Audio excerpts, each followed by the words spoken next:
Mortality by Christopher Hitchens. Christopher Hitchens had spent his life covering politics from all over the world. He was a very talented writer, very gifted with the English language, and he always talked through corrupt governments, fascism, communism, and the evils that came out of these systems. And underneath all that was an attack on religion.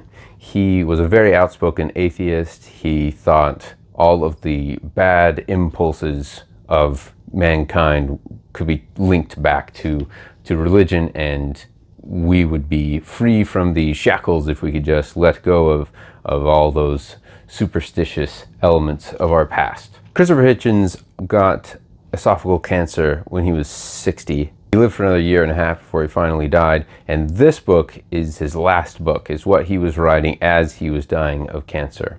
So it's interesting both because of how good of a writer he is and how talented he is at using the English language to describe things, and it's interesting from his perspective, which is that it's over after he dies, and there's nothing more. There's no higher realm of anything. He's just this body that will stop functioning.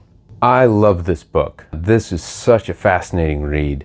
And to make the case, I want to read a small section of it, which I don't usually do, but in the case of Christopher Hitchens, you just have to hear him. So he's talking about going through chemotherapy so he gets all these benefits. And he says, "Unfortunately, it also involves confronting one of the most appealing cliches in our language. You've heard it all right. People don't have cancer. They're reported to be battling cancer.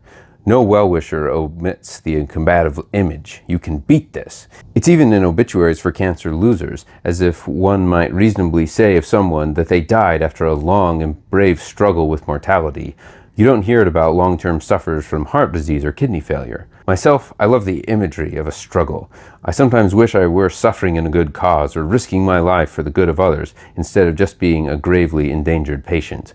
Allow me to inform you, though, that when you sit in a room with a set of other finalists and kindly people bring you a huge transparent bag of poison and plug it into your arm, and you either read or don't read a book while the venom sac gradually empties itself into your system, the image of the ardent soldier or revolutionary is the very last one that will occur to you.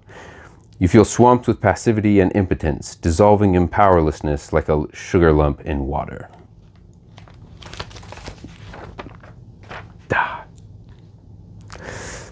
My grade, 4.5 stars. If you have any recommendations, leave them in the comments below.